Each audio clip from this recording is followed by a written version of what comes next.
Hey everyone, it's Craig with One Man's Cancer Journey. If you've been following along my journey, thank you. And also, if you have questions or comments, please go ahead and put them in the comment section. I'll be happy to answer any questions that you might have about my journey in an open and honest way.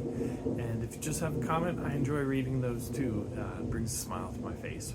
Or you can simply just hit the like button. If you haven't had the opportunity to subscribe yet, go ahead and just click the subscribe button over there, and that'll make sure that you don't miss out on any updates in the future. For this week's episode, I wanted to talk about accepting physical limitations. So one of the challenges that I've had is that people look at me and they say, hey, you look really good. And I do. I feel pretty good, and I'm not losing weight, and I'm still looking healthy. But I just don't have a lot of stamina, and there's not a lot of tone and muscle definition. And so I can get into a habit where I think that I'm doing better than I am, and maybe I push myself a little bit too much, and then it takes me a little bit longer to recover. And so I just wanted to talk about, as you're going through a treatment like cancer, there are some physical limitations that you might have to think about. We were a theme park family. We still are a theme park family. But that meant that, when we went to a theme park on an average day, we'd do 20 or 30 steps in a day. And that's what we were doing in the fall when Megan and I went to Las Vegas. But unfortunately, as I've gone through the last 12, 13 rounds of chemotherapy and immunotherapy and clinical drug trial, I don't have that same type of stamina to be able to do that. In fact, I just started doing short walks around the cul-de-sac, and those felt really good, so I said, great, I'm going to go start doing a walk around the broader neighborhood.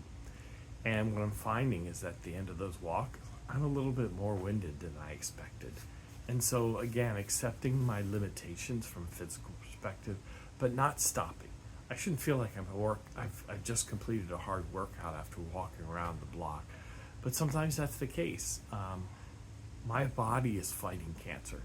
I'm putting a lot of chemicals into my body to fight that cancer, and it takes its toll. And so being okay accepting those limitations, I think, is important. But continue to push through and continue to challenge yourself so that you are working toward getting back to full health. I think one of the things that can help in that area is to set goals for yourself. For me, it was taking multiple walks around the cul-de-sac. Once I was able to do that consistently 2 or 3 times a week, I go around the broader block. That's where I'm at right now. As I continue to do walks around the broader block, I should build up some stamina, and I can do more walks deeper into the neighborhood that are a little bit longer. All that being said, when we go to the theme parks like we did the other Sunday, I can typically walk from the handicap section to the front of the park, but then my family needs to push me in a wheelchair. And so I have to accept that limitation if I want to experience the park with my family. I'll try to get up multiple times during the day and push the wheelchair, but I do just have to accept that they're going to push me so that I can enjoy the day. Otherwise, I would just stay home and I wouldn't participate. And I don't want to miss out on life while I'm battling this cancer.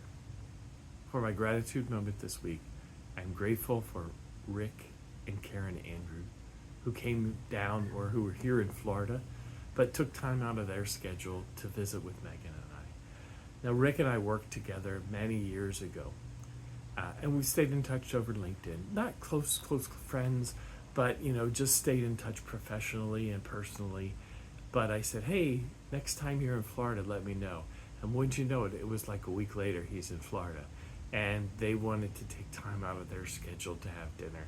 It was just a great dinner where we were able to catch up with each other.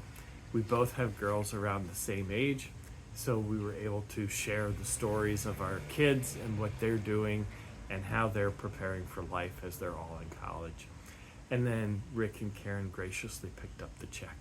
And so this week I'm grateful for the visit with friends that we hadn't seen in a long time, but the nice and spontaneous conversation that we had for an hour and a half at a local restaurant.